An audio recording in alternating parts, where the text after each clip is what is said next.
Good afternoon, everyone.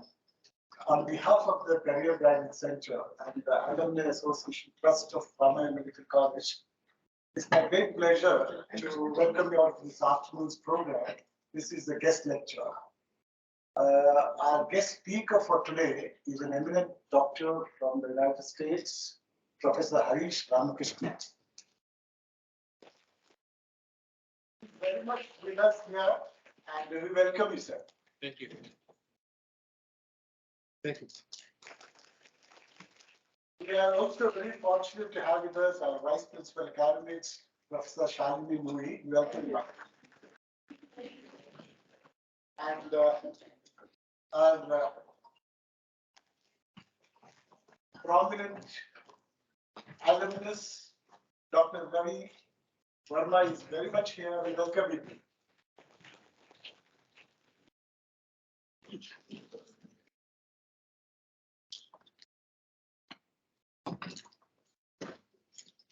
Now, Professor Harish Ramakrishna is from the Mayo College of Medicine, and you'll be delighted to know that he is one of our alumni, and he graduated in the year 1993. So presently, he's a professor of anesthesiology and cardiovascular anesthesia consultant at Mayo College, University of Mayo College of Mayo Clinic College of Medicine. Okay, now he underwent his residency in anesthesiology and subsequently did his fellowship in cardiovascular anesthesia at the University of Pittsburgh. He continued to work there for 5 more years. Thereafter, he shifted to Mayo Clinic College of Medicine, where he has been working now for the last over 20 years. He has held many leadership roles, which include a division chair and the vice chair of research. He has been invited world over for lecturing, and he has over 300 publications, and he's the editor of 2 textbooks. He is also an editor of the Journal of Cardiovascular and Thoracic Anesthesia. He is a fellow of American College of Cardiology, fellow of European Society of Cardiology, and the American Society of Echocardiography. The topic he has chosen is actually evolution of cardiovascular medicine and surgery, Mayo Clinic and beyond. But we requested him to say a few words to our medical graduates and interns about the career opportunities in the United States of America for Indian medical graduates. Now I request Professor Harish Ramakrishna to come on the screen and deliver his talk.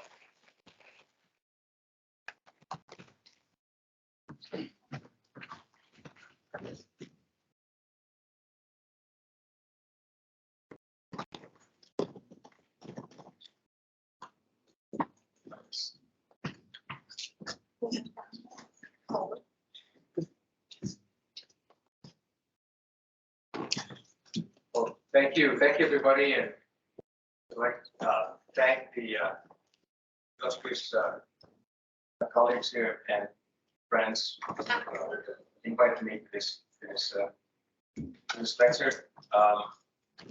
It's wonderful to be back, and I see, I was just talking to my good friend Dr. Ravi Gopal Verma here, and when we look back on the days gone by, it's gratifying to come back and see how fabulously evolved, how the advances that have been made here. It's become a world-class institution. Happy to come back and lecture.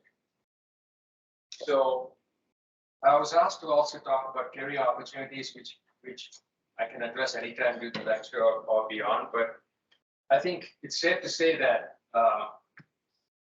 things have changed dramatically since the time that, for example, Ravi and I graduated here, in the early 90s.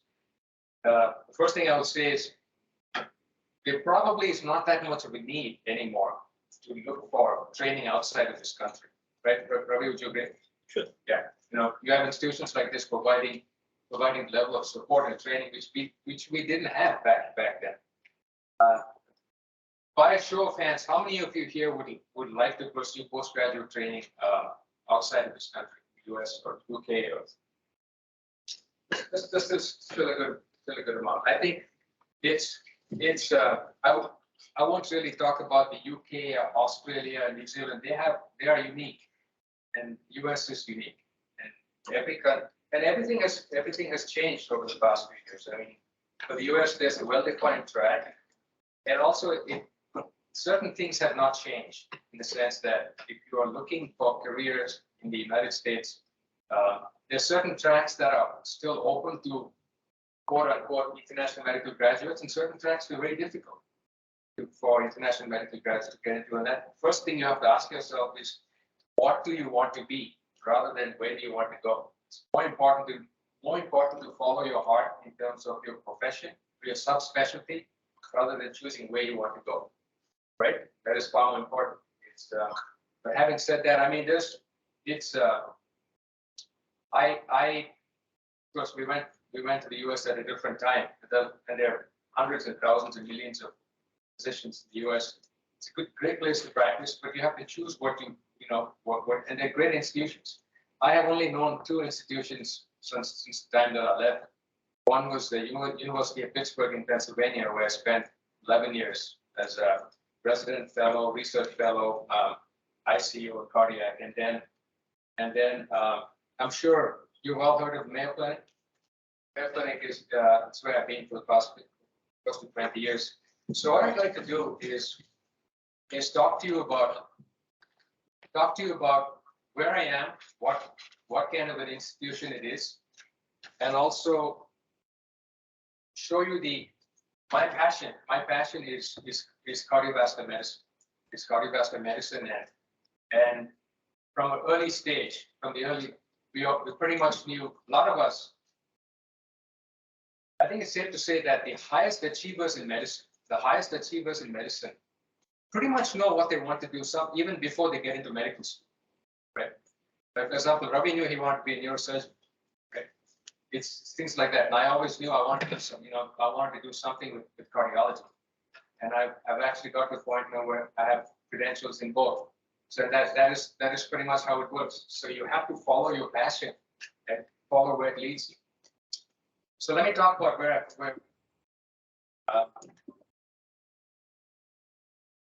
disclosure. So let's talk about the Mayo Clinic. So some surprising facts about the Mayo Clinic is that it is the largest integrated not-for-profit medical practice in the world. It has a long history, more than 150 years. And those of us who choose to work in the Mayo Clinic, we work here mainly because of the levels of excellence in clinical care, education, and research that has long been associated with it. If you look at it today, it is a massive institution. It's a massive institution. I mean, the clinic today, we have it's in 6 states. The head office, the head branch is in Rochester, Minnesota, over here. It also exists in 5. There are 5 schools, over 60,000 employees. It's close to a $10 billion operation.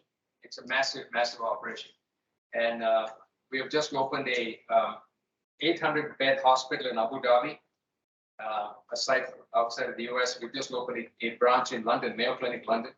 That because if you compare international operations, the Mayo Clinic and the Cleveland Clinic are close competitors to everything. And they're fairly similar in terms of operations, staffing, and scale. But this is a big operation, and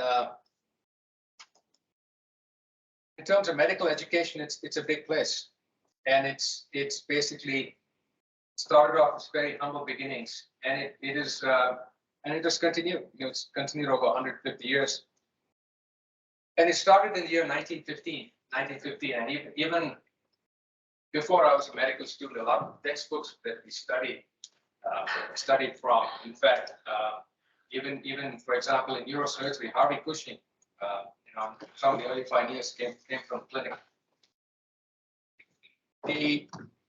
Some of the key advances that have been made in medicine have come out of this institution. For example, the whole concept of integrated medical records came from Mayo Clinic way back in 1907. The interesting thing was this was the first hospital even before the 1920s that had a electronic medical record, which is amazing, and an actual library, medical library. And so on. The advances that have come out of a place like this are huge, and I won't go into much detail. Some of the key advances are, and I'll talk about this for my passion, which is cardiology and cardiac surgery.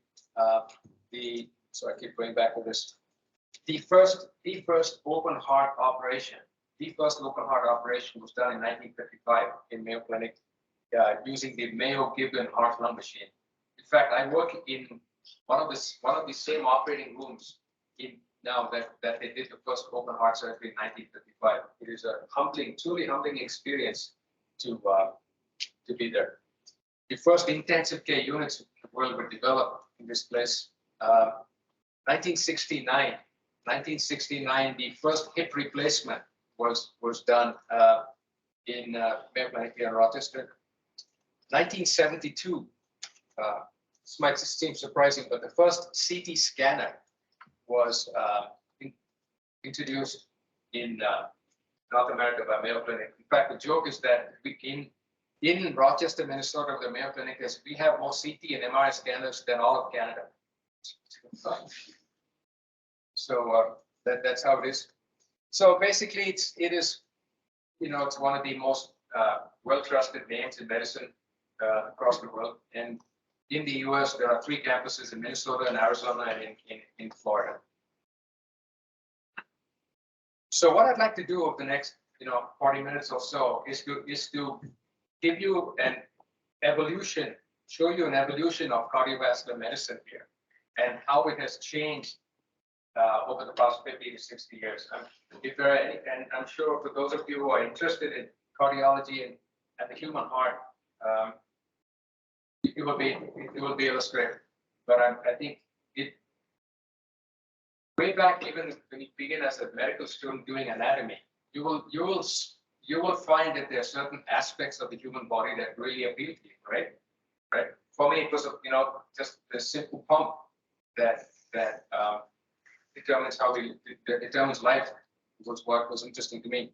So what I'd like to do is give you a brief overview of history and the evolution of cardiopulmonary bypass and show you how we have evolved from a simple bypass machine to life-saving techniques. Does anyone here know what ECMO is? Correct. Now we are now here able to do ECMO and so generate life saving techniques, mainly because of the evolution of cardiopulmonary bypass outside of the operating room. We also have new exciting developments such as mechanical cardiac assist devices and the artificial heart. And I was involved in some research on the total artificial heart, Mayo Clinic. I have some interesting slides I can show you, but we're getting there. We've got to a point now, I think in the next 10, 15 years, we should be able to get to that. But there's still one organ that we cannot totally replicate, and that is the brain. Unfortunately, we haven't get to that point, but I think we'll get there at some point. If you look at the history, the evolution of where we are right now, there was some key. We are standing, as one of my cardiac surgical friends would say, we are standing on the shoulders of giants. What do I mean by that? We would not be where we are today were it not for a few seminal discoveries in medicine, right? The first, for example, 1915, Karl Landsteiner discovered the blood groups, right?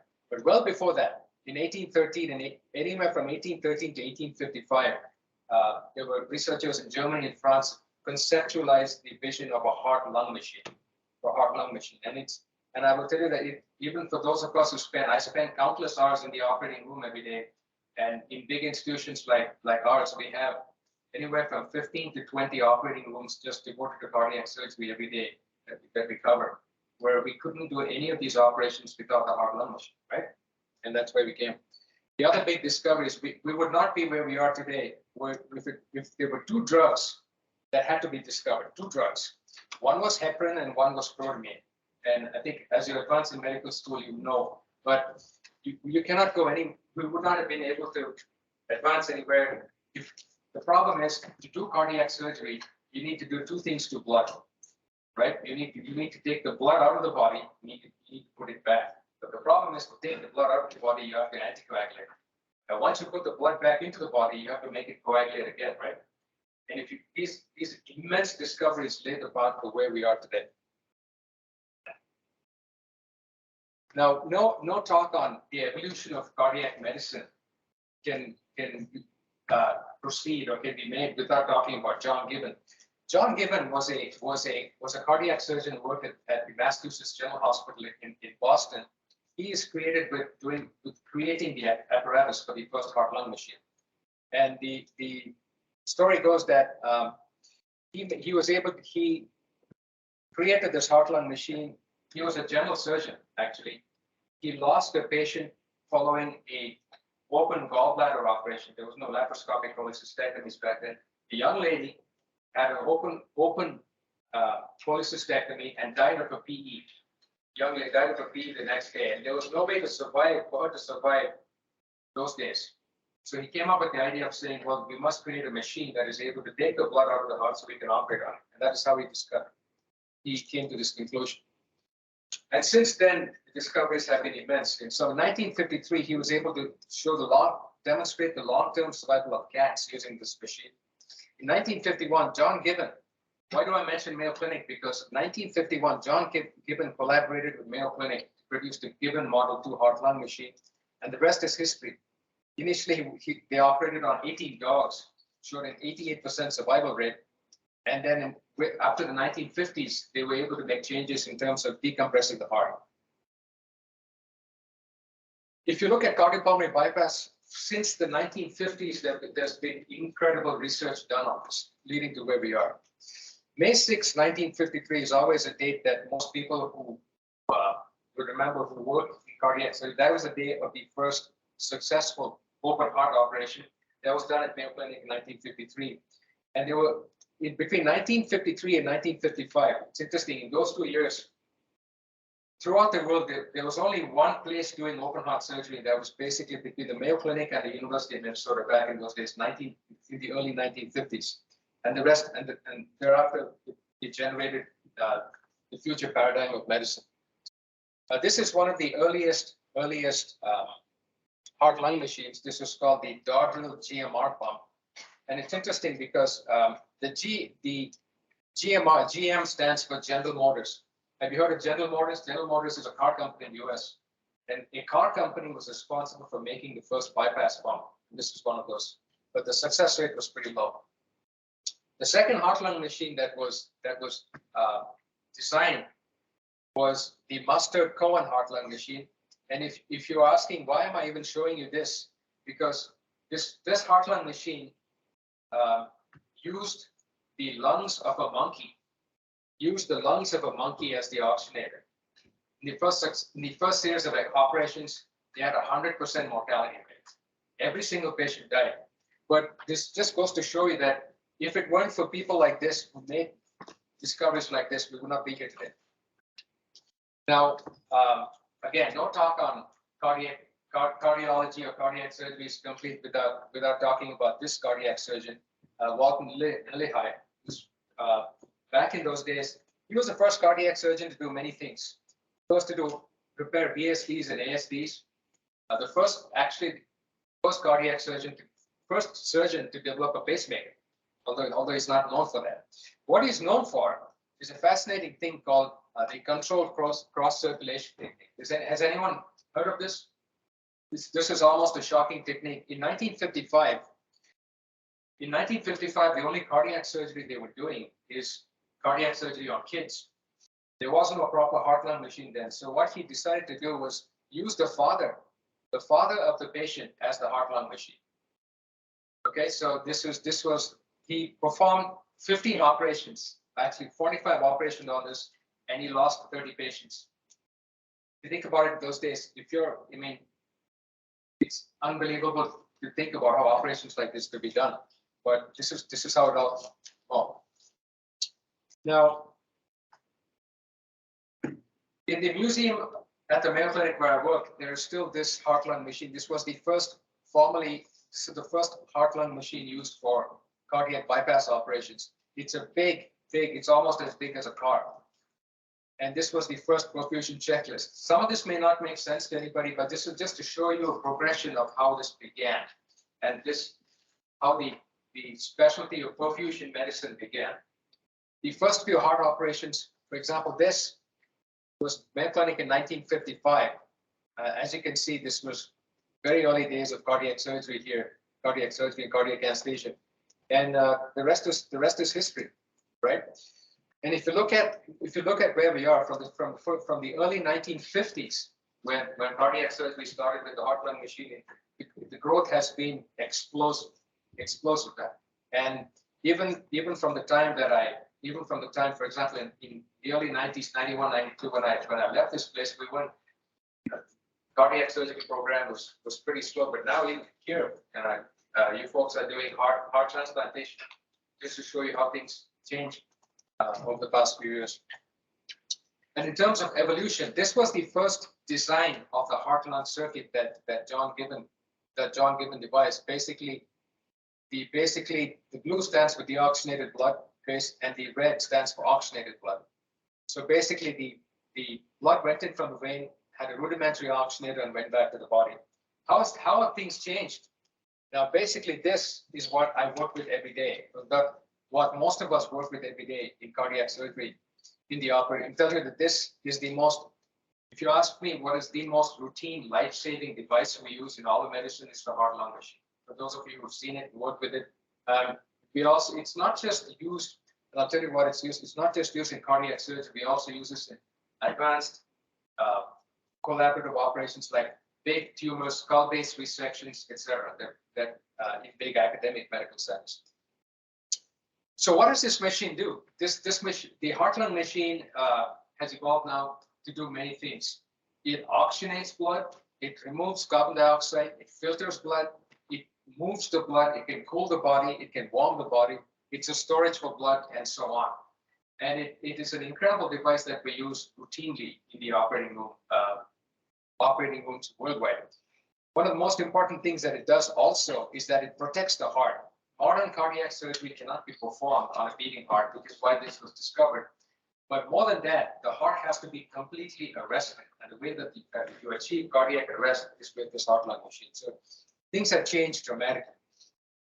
Now, one of the things that if you were to ask for what are the components of a heart-lung machine? Why is this such a big deal? Well, it has, as I say, it's supposed to replace the heart and the lungs, right? So it needs to have an oxygenator and a filter and a heat exchanger. So basically, there were many things that have changed. I won't go into too much detail, but from the fact that, for example, right now, when I left the hospital 2 weeks ago to come here, I've been traveling, we had 6 patients on COVID, 6 COVID patients on ECMO.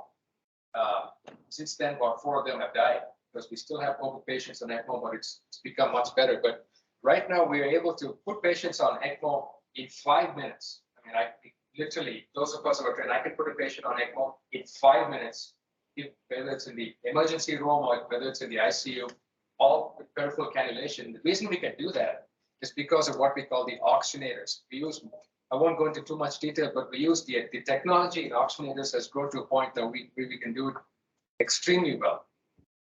So the lung of basically, this is the lung of the cardiopulmonary bypass circuit, which is the membrane lung, which is the PMP oxygenator. Okay, and this is basically the lung of it, and then the rest of it basically once the blood is oxygenated, it is pushed into the reservoir, and the membrane oxygenator come heated or cooled and then sent back out to the body. So the success of all of this in the operating room led to 2 different things: the growth of what we call the extracorporeal circulation, and then the growth of mechanical cardiac assist devices. Now, I think there are already hospitals in India doing all of these things. ECMO, of course, but there's some hospitals, I think, that are already implanting mechanical cardiac assist devices. And if you look at ECMO, the growth has been amazing. And for those of you, obviously, this is going to be an introduction to where we are right now. This is just to give you a perspective of how far we have come since the 1950s, right? So if you look at ECMO or extracorporeal membrane oxygenation, there really are 2 ways of doing it. There are 2 types of there's respiratory ECMO and cardiac ECMO. And respiratory ECMO is basically for patients with acute respiratory failure. And one of the reasons why ECMO has become most popular is, I won't go into too much detail, is because of this study called the CSER study that randomized patients with adult respiratory distress syndrome, ARDS as we call it, to either ECMO or conventional mechanical ventilation. This is way back in those days, and they found that the outcomes were substantially better in patients who were on ECMO than who weren't on ECMO. And then there, of course, the data is there's all kinds of data. I won't bore you with it, but these days we have amazing success rates with ECMO. And there's 2 kinds, as I was saying. There's VV ECMO and VA ECMO, and basically it's a process of cannulation. Typically, when I put a patient on VV ECMO, it's basically you drain the blood out of the femoral vein and you return it into the jugular vein. So basically, you cannulate the left or the right femoral veins, and you cannulate the right IJ. And then this is a veno-venous circuit for acute respiratory failure. And you can either use a single or a dual cannula. VA ECMO is more akin to standard cardiopulmonary bypass, where typically you put a cannula into the femoral vein, and you put a cannula into the femoral artery, and you basically oxygenate the blood and you send it back. Now, these circuits are so small, you can typically, it's the size of a briefcase. You can even put patients on ECMO in helicopters and planes, and we've been doing that also because of COVID. One of the things at Mayo Clinic is we have a lot of VIP patients from the Middle East. When you have these VIP patients from the Middle East, they sometimes bring their own planes, or they will fly us out. When they send their own planes, sometimes we take one of these circuits, and I once put a patient on ECMO in the Middle East and flew them back.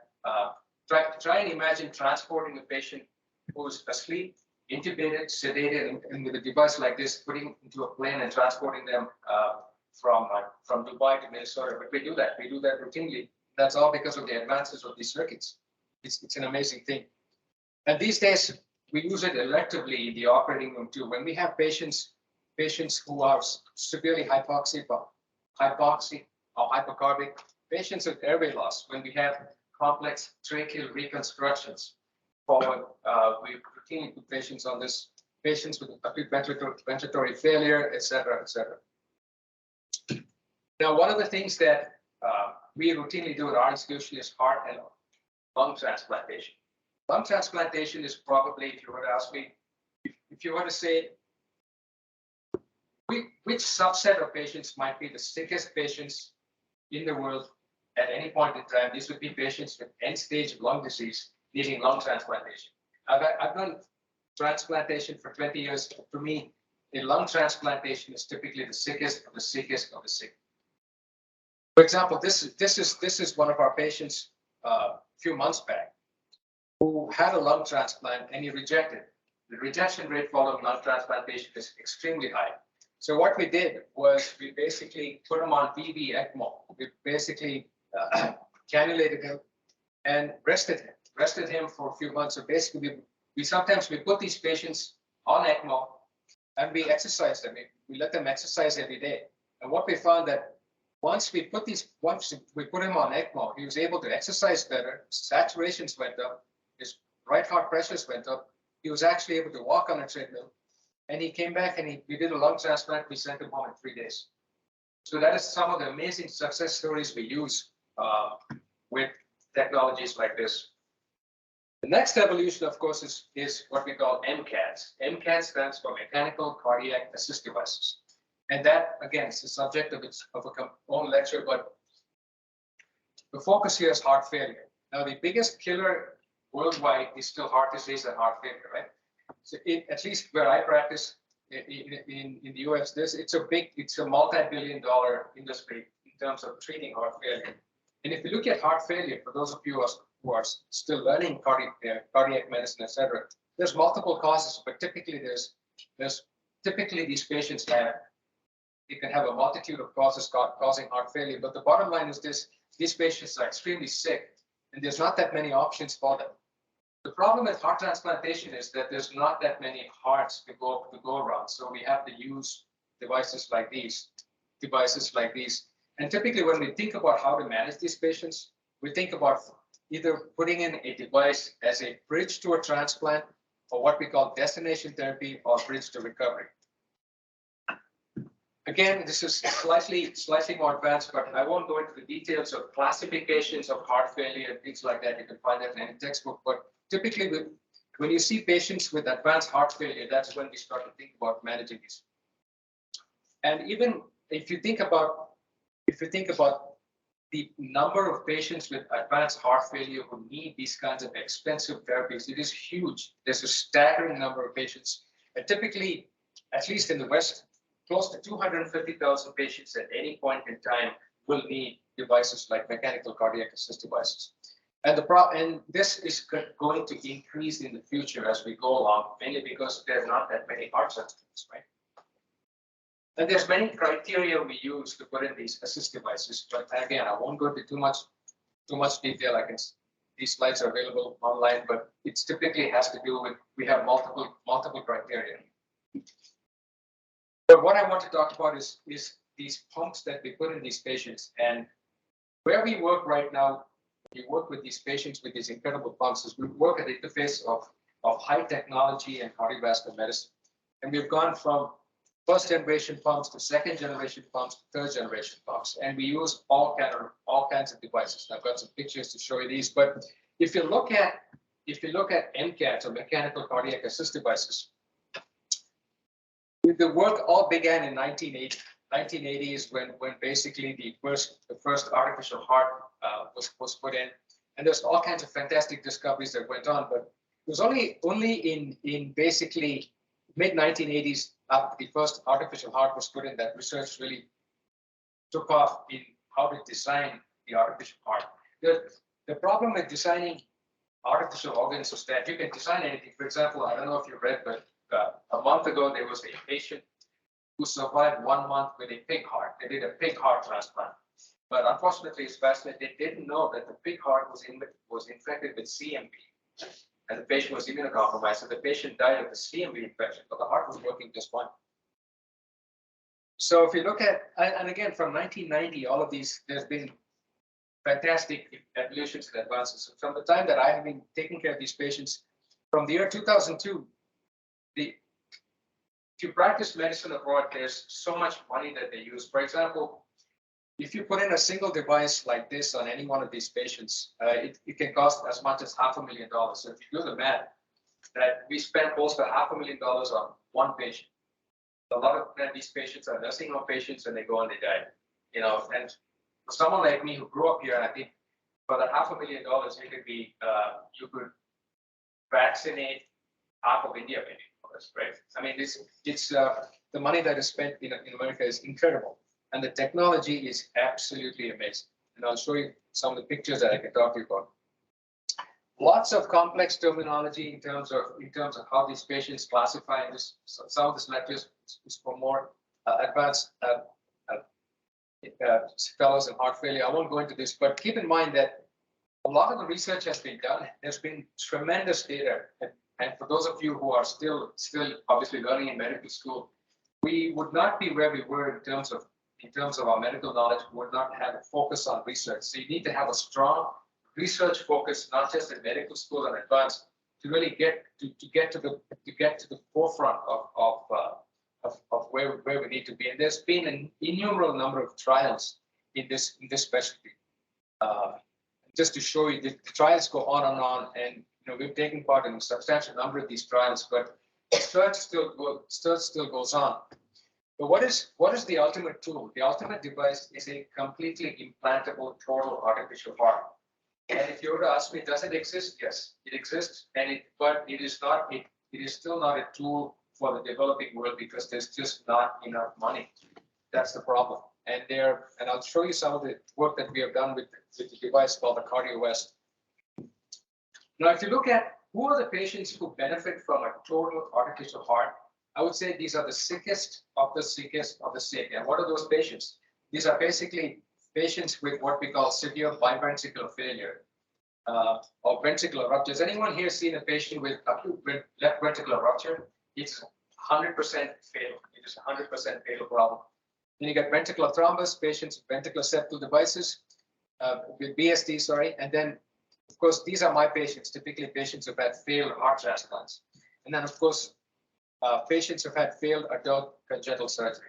As a point, one of the most, if you look at career opportunities, I would say one of the greatest career opportunities right now is in pediatric adult congenital heart disease. There is now, at least in the US, you can do a fellowship in pediatric adult congenital heart disease, following either training in pediatrics or training in cardiology. You can do both because right now we have a huge number of patients with adult congenital heart disease. These are young adults with a full spectrum of congenital heart disease who are very sick patients. These are post-nephrology and fellow, post-ASDs, BSDs, complex congenital heart disease. They all need complex medical care. Especially in India, there's a huge void of patients, of cardiologists, cardiac surgeons, or anyone who can take care of these patients. We take care of some of these sick patients, and when I'm doing an echo on these patients, even those of us who do this, after time, it's hard for me to recognize which is the right ventricle, which is the left ventricle, what is the atrium, because nothing is where it should be. So if you look at the total heart transplant implant, this all began with multiple studies that some of my colleagues have done. But let me talk to you about the SynCardia. The SynCardia total artificial heart that we've done a lot of research in. And the interesting thing about this device is that this pretty much took a patient who was literally dead and converted them into in patients who can live. And as one of my surgeon friends once mentioned, is that basically this is the ultimate marriage of patient and surgeon. Now, when you do a total artificial heart, basically, if you think about it, these patients come in heart failure and you remove the heart, you just take it out. question is what do you put back in? You put in two artificial ventricles. And so basically it is a cardiectomy. So basically a cardiectomy, these patients come in, you put them on bypass, of course, and then you do a biventriculectomy. And thereafter, what happens next is the implant of this device. If I'm not sure, there's maybe 1 or 2 centers in India that have done this, but the problem is this is such an expensive operation, and these patients are extremely sick, extremely sick. I'll show you some pictures of some of the cases we've done, but these are the two artificial ventricles in this device, and this is the syncardia where basically this is the head of the patient, and basically this is the prosthetic left ventricle, and this is the prosthetic right ventricle. And this is made of plastic. This is made of hard titanium plastic, and this is how it is implanted. And you've got two connectors, one going to the aorta, one going to the pulmonary artery. And the X-ray appearance, if you've ever seen the X-ray appearance of a total artificial heart, it is incredible because you have 4 mechanical valves. When I talk to my patients with the total artificial heart, they cannot sleep at night.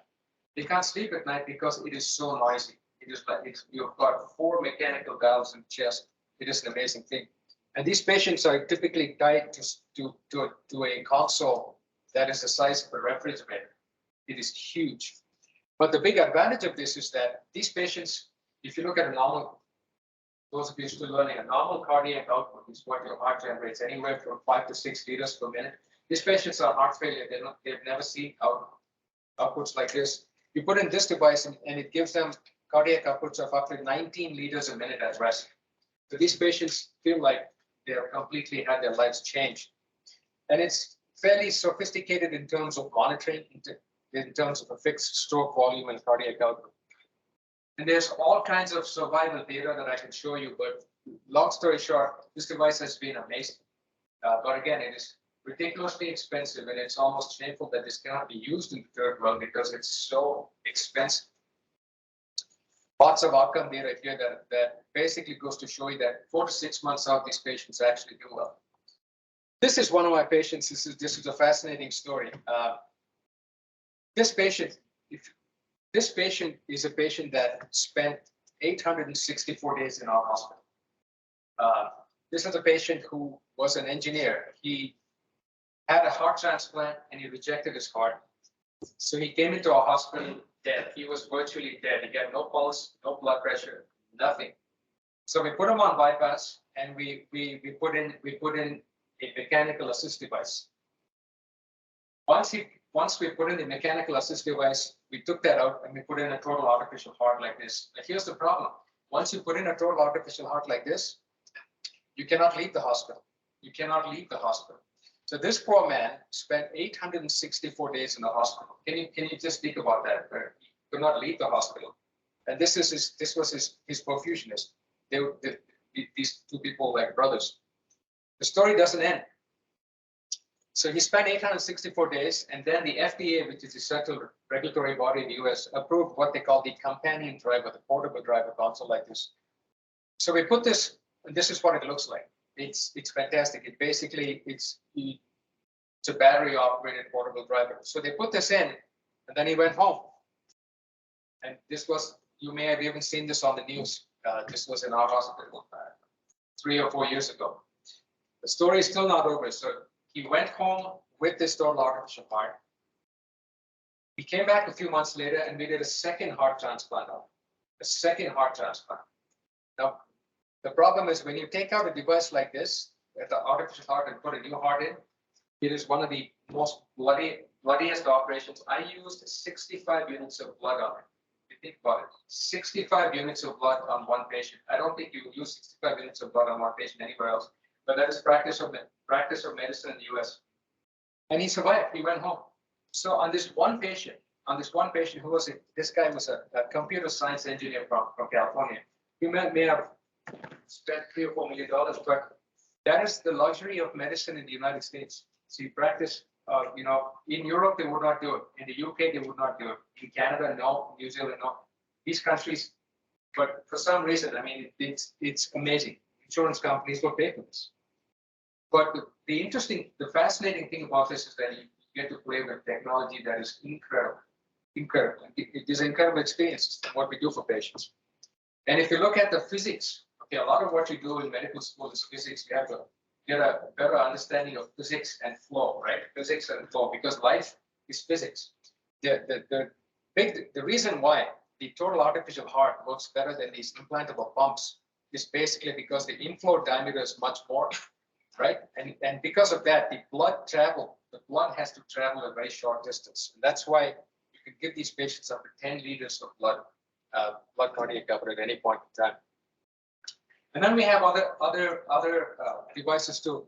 This device, my cardiac surgical friends in New Delhi tell me that this device is routinely put in here in India. This is the Aviomed. You might see this in patients who come in with cardiogenic shock, meaning emergency bypass surgery or valve surgery. And there are so many devices. This is called the Centromag. Okay, and keep in mind, I want to just tell you that none of this would have been possible if cardiopulmonary bypasses had not been invented, or blood groups were not been invented. So we are literally standing on the shoulders of giants. And then we move into mechanical cardiac assist devices. So as you can see, this, you can spend hours talking about the future of cardiovascular medicine, because unless you understand high technology, at least in the US, my joke is that just like we have a new iPhone every year, we have new devices coming out every few months. And literally some of these devices can be controlled with an iPhone. They're amazing. And there's so many studies and trials we have done on so many of these devices. The problem is a lot of these devices, the big risk, the big problem is stroke. A lot of these patients are dying of stroke because there's nothing. You cannot keep the blood that dilute out there. You cannot anticoagulate these patients for too long without these patients running into trouble. They bleed and then they have stroke. The big issue is what we call bad ventricular assist device thrombosis. And a lot of these patients are dying from these. So now we have these third generation pumps. The third generation pumps are fantastic. They can fit in the palm of your hand. It has some super cool technology. These are magnetically levitated, bearingless pumps, full magnetic suspension, no contact bearings, no pump pocket, no friction. I mean, you would never know that a patient has one of these devices. But again, these are purely at this point in the Western world. This is what we call the hardware assist device. This will literally fit in the palm of your hand, and this is implanted into the left ventricular apex and out into the aorta. And this is the typical. If this is the left ventricle that's failing, this is the implant. This is the device sucks the blood out of the left ventricular apex, and this goes back into the aorta. That's the typical blood path cycle of these devices, and it's pretty cool technology. It's extremely cool technology. But again, the big problem is every patient will bleed, and a lot of these patients will have a stroke. So we still, 50 years later, we still haven't figured out how to effectively. If anyone here has a better idea of how to effectively anticoagulate blood, that is why we have companies spending billions of dollars on blood thinners and anticoagulants, right? A lot of these patients develop GI bleeding. GI bleeding is when you have gut bleeding through the gut, either from above or from below. So where are we today? Where are we today is that it's in the broad spectrum of patients with heart failure who need heart transplantation or replacement. I think we're doing pretty well, but there are huge challenges or complications. And sometimes to interpret the design of some of these pumps, you need to have an engineering background, because these have gotten so complicated. In fact, a lot of the engineers I work with, we have now a whole spectrum of biomedical engineers that's the beauty of working in cardiovascular medicine is that you tend to work with people who are close to science and physics and engineering. So it's a lot of cool stuff that we do here. The big problem is that our bodies are used to one thing. You need pulsatility. The reason why we have systole and diastole is that the body is used to a pulsatile waveform. When you lose that, that is when you have trouble. And that's the problem, is that, for example, when I have a patient come back with an assist device, these patients don't have a pulse. There is no pulse on these patients because this device is a continuous axial flow device. It can be quite unnerving. So a lot of these, again, this fairly sophisticated algorithms, yes, I won't go into it, but this is basically what I'm saying is the future of medicine is basically going to be dealing with these kinds of devices and flows. Everything is getting minimally invasive, right? Everything is getting minimally invasive. For example, some of the newest, for example, one of these specialties now with, I think, one of the highest promise for the future is radiology. The reason why, because radiology, interventional radiology is going to be needed to interpret a lot of these devices, a lot of the devices you put in, and it's very, very complex. For example, if you look at the latest devices, they combine what you call axial flow and centrifugal flow, because in our body, inside the blood vessel of a body is a vortex. Blood doesn't flow in a straight line, right? And that is why we need to have devices that provide axial flow and centrifugal flow.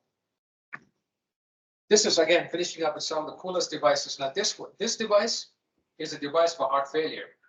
Look at the size of this. This is the size of a AA battery. We're implanting this now in kids and infants, even in young adults. This is called a circular device.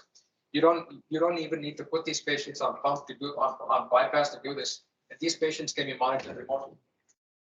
And you've got other devices like this, such as the, I mean, I can give you an example of the example. It's a multi-billion-dollar industry, and the technology now has got to a point where it's amazing. It's these are the same magnetically. These are devices now that work with complex magnets, which is why when you have patients with these magnetic devices in their chest, a lot of complications can happen. For example, you can't put these patients. Some of these patients can't fly because it sets up alarms. Some of these patients can't have MRI and CT scans. This is the latest, the greatest device that we're implanting. This is the Heartmate 3. And why is this so good? Because this has a pulse form. This basically causes the aortic valve to close and open again and generate a pulse. And that is why you have this is the coolest. For example, this is basically a screen of, this is a patient of heart failure. This is obviously an abnormal, this is rhythm. And you can see these little spikes, and this is blood pressure is only 86, but this device is able to generate a pulse form, so you can actually feel the pulse on these patients. And this is especially important when they come in with a bleeding disorder, that you can figure out what's going on. Again, lots of complex physics with this. I won't go into speed modulation, but just to show you that how far we have come now, and the research is amazing. Even for people like me who look at the research on a day-to-day, week-to-week basis, even I cannot keep up with this. And these are some of us who are writing these publications or on these guidelines, on these trials. It's impossible to keep up with these patients. And the outcomes seem to be getting better and better. Now, so we reviewed a lot of the recent data, and we published a lot of these on the Heartmate. But the latest and greatest thing now is all of these devices now, we're realizing that the problem with a lot of these devices is that they have too many wires. So everything is going to become wireless. We now have wireless. We had a patient a few months ago. It shows you what happens in the modern world. We put a device in him, but we forgot one thing, that these patients can get depressed. They don't like living with heart failure and device. So what he did was he just took a pair of scissors and he cut the driveline. He just got the driver and tried to kill himself. So he came into the hospital in cardiogenic shock. And what did we do? We connected the driveline back, and we sent him back home even more depressed, but we saved his life. So that's how it is. So now we have all kinds of, the problem with a lot of these devices is that these patients, they can't bathe, they can't swim. So all of these things happen. And now we're able to monitor these devices now like we monitor pacemakers from a distance. Now the last set of devices are what we call the microaxial pumps. If you've ever been, has anyone been into a cath lab? You know what a cath lab is? A lot of people, yeah, you'll see a lot more of these when you go into a cath lab. These are devices that spin inside the blood vessel they call micro inks and flow devices. And then, of course, it goes on and on, but there's some cool pictures here. So this is the circulite that I was talking about. So basically, the implant takes literally 30 minutes, and these patients can go from completely no cardiac output to full support. This has now been approved for implants in children with heart failure. But as you can see, it's the inflow is from the left heart, and it goes back into the setting subclavian. And there are all kinds of data that I can show you. So hopefully, what I'm trying to show you is that, you know, if you look at the broad spectrum of where we are heading now in cardiovascular medicine, the future is incredible, absolutely incredible. And we have now multiple other devices that we use on a day-to-day basis. This is called the impeller, and this is the impeller is a device that is put in peripherally, and it sits in the heart, and it generates more of a cardiac output. And again, we published a lot of the data on this, for those of you interested. So the last thing that we have in big centers now are what we call insertion and transfer teams. So for example, I think you may have them here too. Let's say we get this call a lot. We have a patient with COVID, severe cardiogenic shock, along with respiratory failure. We need you to come and put these patients on ECMO. So we have a whole team. It's a multidisciplinary team, and we basically fly out either on a helicopter or a plane or ambulance or whatever it is. We put these patients on ECMO and we bring them back.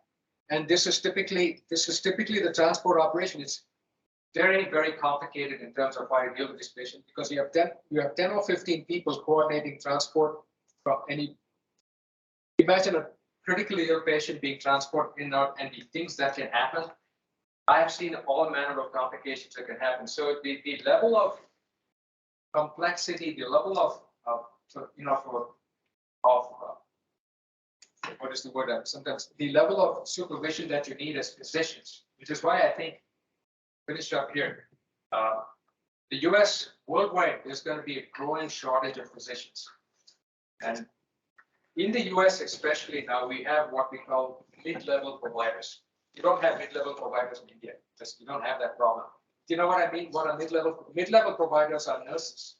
Nurses who do the job of some physicians. They're called nurse practitioners. The problem in the US right now is there are not enough doctors. So they have nurses not doing advanced training. So a lot of it is compensation. A lot of it is compensation. Promise. Everybody wants to make the kind of money that physicians make. Not everybody wants to go to medical school, right? But there's a reason why you're all here, right? You want to go to medical school, you want to do the right thing, and yes, eventually you lead a comfortable life. The problem is, I think in India, you all have guaranteed jobs. In the US, it is not as right now, for example, let me give you an example. If you do basic internal medicine in the United States, basic internal medicine, you will get paid as much as a nurse practitioner in an outpatient clinic. You will get paid as much as a nurse. Now, if you do a subspecialty training, going to cardiology, etc., guess what? There are also cardiology nurse practitioners, but there will be a pay differential. It is only the certain acute care specialties, surgery, radiology, anesthesiology, dermatology, those specialties where they're the highest compensation specialties, right? That is why they're so hard to get into. There's also less competition from other non-physician providers. Does that make sense? So I think, you know, these are all things you have to keep in mind. But from the perspective of specialties, I think I'll be the first to say that one of the greatest benefits of cardiovascular medicine is that it is huge.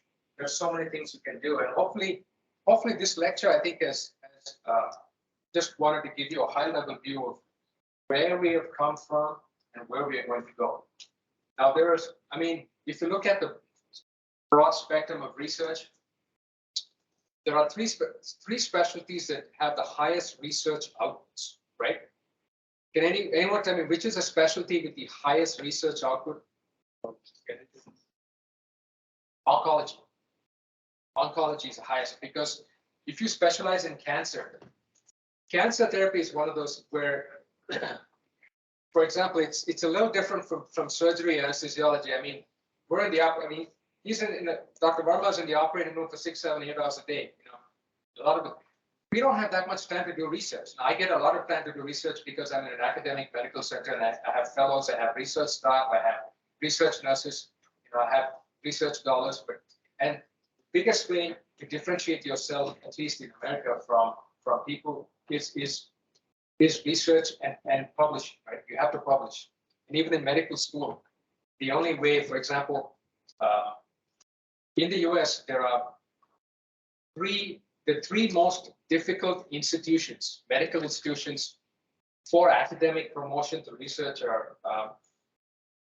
Harvard University, Johns Hopkins, and Mayo Clinic. Three institutions where if you don't publish and if you don't do research, you will not get promoted. You will not get promoted. So you start as an instructor and you go to full professor. And these institutions were, which is why for those of you interested in coming to the US, if you want to work in or study in these top tier institutions, you need to have a solid research interest and research focus. Otherwise, they just won't take you. There's for every one seat, there are about 10 applicants. And the big advantage with medical schools there is that they have a lot more research time, but it is also a lot more expensive. For example, my research assistants were medical students in Mayo Clinic. By the time they graduate from medical school, they have a tuition debt of anywhere from, in dollars, I'll tell you in dollars, anywhere from $80,000 to $150,000. $80,000 to $150,000. That is what they owe for medical college. Now, some of them, the top level medical schools charge the most. There are ways, for example, but of getting it all paid off if you work at the Army, the Air Force, etc. But the biggest issue is that choose your specialty well, and more than anything else, try and make an impact in the field of medicine because at the end of the day, when you're done with all of this, the big question you have to ask yourself is, what did I do? What did I leave behind? Right? You need to leave behind a legacy. You need to leave behind something that makes people remember what you did. So whether it is, in the clinic, we call it 3 shields. We call it the 3 shields of Mayo Clinic is clinical practice, research, and education. Right? So you excel in one of these 3 shields, and you'll be a successful physician. I think I'll end this talk right here. Thank you.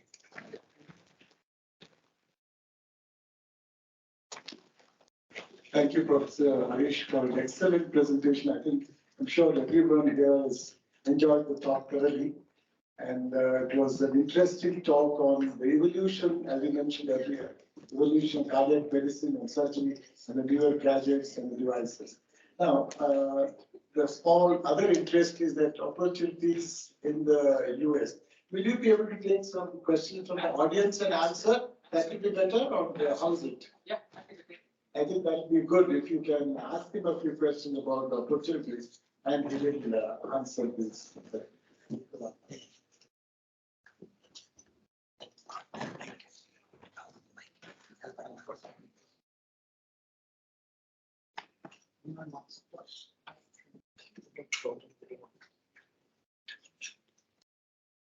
Yes. Any questions?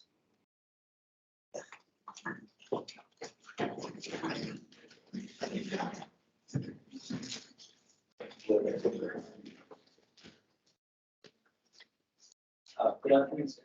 First of all, my name is Krishna. I'm an intern. I wanted to thank you for coming and speak to us. It was a very informative talk. My question was, if you wanted to do research in a university in the US, how do we go about that? What is our first step to approach US medical students? Sure. Well, I get a lot of calls. I get a lot of emails and calls from people such as yourself who finished medical school here, done one part or 2 parts of the US MLE, and they want to spend some time in the research lab or the research unit and help. And so it's a valid question. There are many ways of looking at this, right? it all has to do with, number one, whether you get research funding.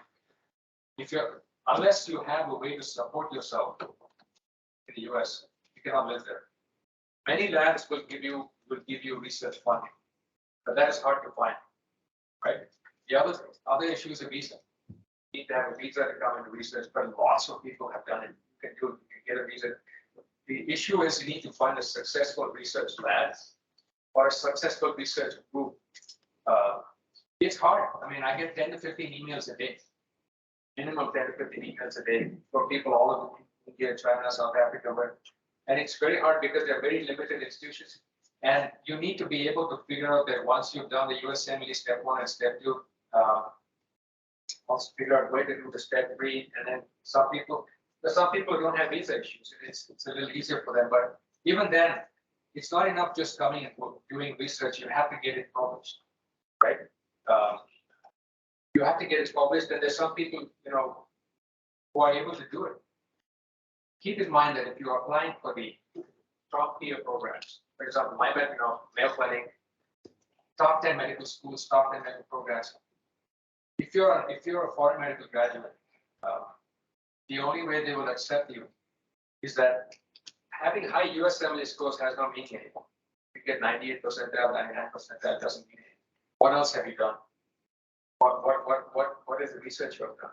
For example, if you look at one example I can use, some of the top applicants, even before they have started their residencies, they have 15 or 16 publications. At the end of the day, that's what matters. And you work in a good lab or a good unit. And the other question before that is you need to have a defined level of interest. You can't just say, I want to do research. Research in what? You need to have, because you need to have a passion, right? You need to have a passion, say, what is it that you want to study? And that really helps. There are so many of my classmates who did that. You need to have a passion and find a good place, and then, it's churn out these publications. Because when you're finally applying for USMLEs, honestly, most program directors, and I'm one, I've been there, I've seen this, is that when I get a stack of 50 applications. How do I choose 3 people out of 50 applications? It's really hard. It's really hard. And I have rejected people from Harvard. I've rejected people from Yale and Stanford because they look good on paper when you talk to them. And we have, you also need to have good clinical acumen, right?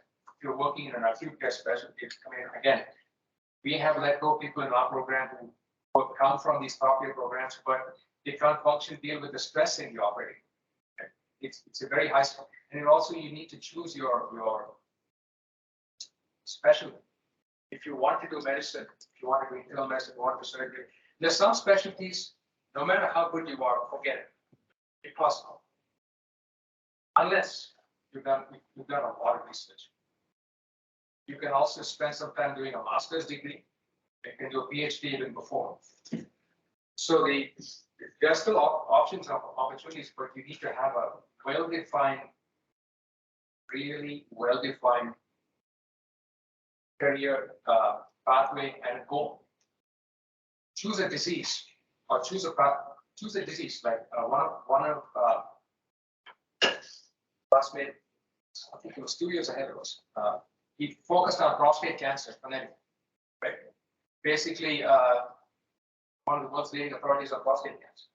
So it's like there's so many, and you can network with the alumni from this college from beyond, right? And there's here. So it's tough. I mean, keep in mind that US is not the only place, right? There are growing opportunities in the UK, Australia, New Zealand, and Canada. But there's still, I have a lot of good colleagues and friends in Australia, New Zealand, Canada. But then you have to work with the royal colleges, right? The royal colleges can be different in every country. But going back to your question, find a good mentor. If you don't have a good mentor in medicine, biggest, I would say, even for people like me who went to the US knowing nothing, you have to find a good mentor. It took me a while to find a good mentor because a good mentor can point you in the right direction. You need somebody who's be able to give you this career guidance. Because otherwise, you have to remember this, that as a international medical graduate, you are always at a disadvantage. Always. And you have to perform sometimes twice as hard as the other people. And the painful fact is, it even pains me to say this, but as an international medical graduate from India, you look a little, for example, an international medical graduate from Australia, from New Zealand or the UK, they look a little different from because their training is different. There's a lot of inherent unconscious biases that you will see. Does that make sense? And it's in the West. So it's not difficult though. If you've got the motivation to succeed, it's not the impact. I hope that helps. It's a long answer, but yeah. Anyone? Anyone has any questions? No? We were expecting many more questions. Yeah, actually, we're expecting more questions. You could ask him, you could ask him. This is a good opportunity to talk to sir. Get all your doubts clear here. Yeah.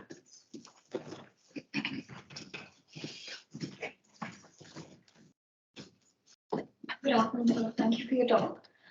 So since you spoke so much about research and the importance of research, is there a comparison between the research that is done in our own medical schools in India?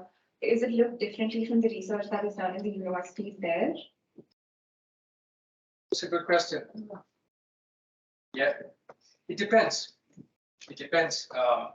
There's some institutions that have a long track record of research. I mean, for example, I have colleagues, and I'm in different committees across the US, for example, who, the classic institutions, AIMS, PGI, those places that have produced generations of people.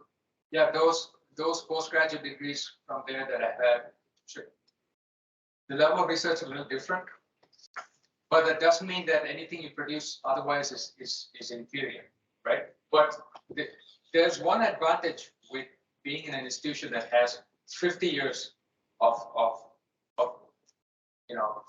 research and publications. And the other big thing is mentors, right? Larger institutions have more people that are published. Does that make sense? So there can be a difference, but when I'm looking at applicants from the US, I don't have those. I mean, it's all about how original the research is. Yeah. And I don't think you are at any disadvantage, but it helps coming from a place that has more resources, right? Thank you so much.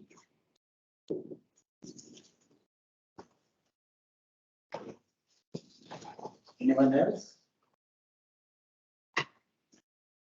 Then thank you very much, sir. Thank you for the wonderful talk. Now we request Vidyacharya and Dr. Ravi Gopal to hand over a small program of appreciation to sir.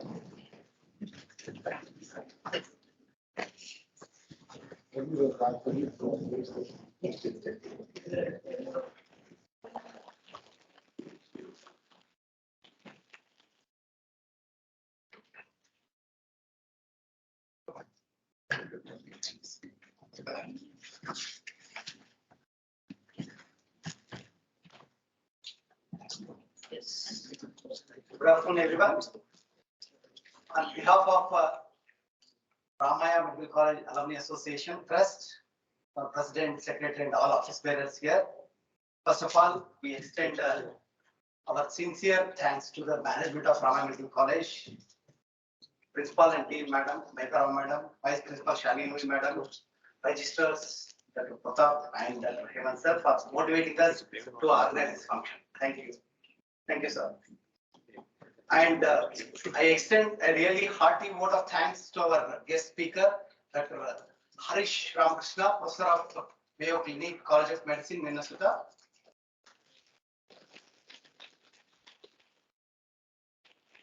we had an opportunity to hear your thoughts, sir, and this will surely be helpful to all our students here, interns, and some of the alumni here. Your thoughts have enlightened many of us and shown them a new path. You have started from evolution of the cardiovascular medicine till the recent research and what exactly is happening all over the world. Thank you very much. It's wonderful. Thank you. I'm immensely thankful to the PT Acharya and the team of Career Guidance Cell who have contributed a lot in organizing this function. Thank you, all this Career Guidance team. Thank you, sir. I should thank the Geeta, HOD of Anesthesia Department. Actually, Madam informed me that Harish Ramakrishna is coming here, and Madam helped me in organizing this function. So I should thank that Geeta of HOD. And more than all our interns are here. So I think it has benefited you a lot.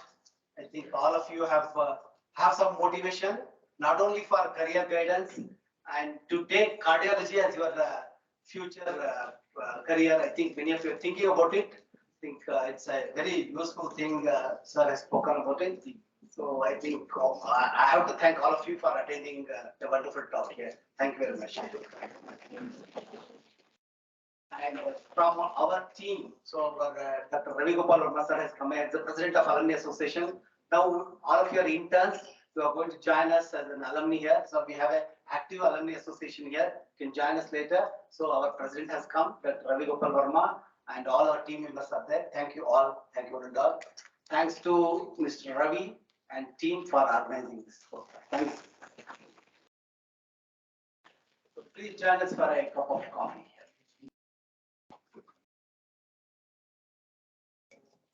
So Harish, just a few words about Career Guidance Center. This thought came to our principal in 2016. She felt that we need to guide our students. They are all in a dilemma, what to do next after the MBA. So we started in a very small way, Career Guidance Center, and we are 5 of us. We are doing in a small way, guiding the students what they should do, how they can go about choosing their post-graduation research, practice. There are all the options available in India and abroad. So we are at it now. That was a new thing that was thought about by any medical college at that time, 2016. Now it is part of MAC accreditation.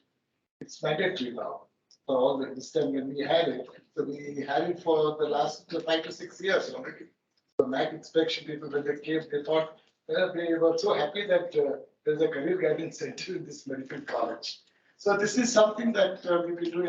I'm sure you all know about it, students. So you can make use of it. And any queries, regarding somebody came to me from the third year student. She wanted to know about the NEET and the next. The next is the exit exam. Now it's going to replace NEET at some stage. So I told her about what are the changes that are taking place. The first next has not occurred. It is being postponed year by year. Supposed to happen in 2022, it's not going to happen in 22, not even in 23, not even in 2024, doubtful. But for this batch which is joined now, 2022 batch, it's going to happen.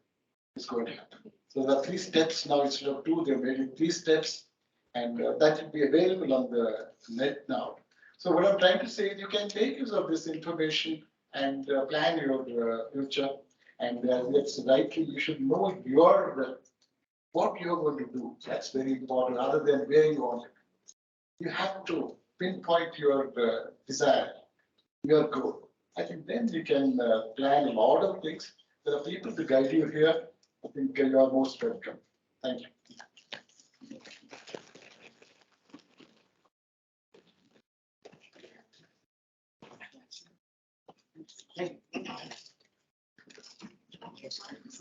Now you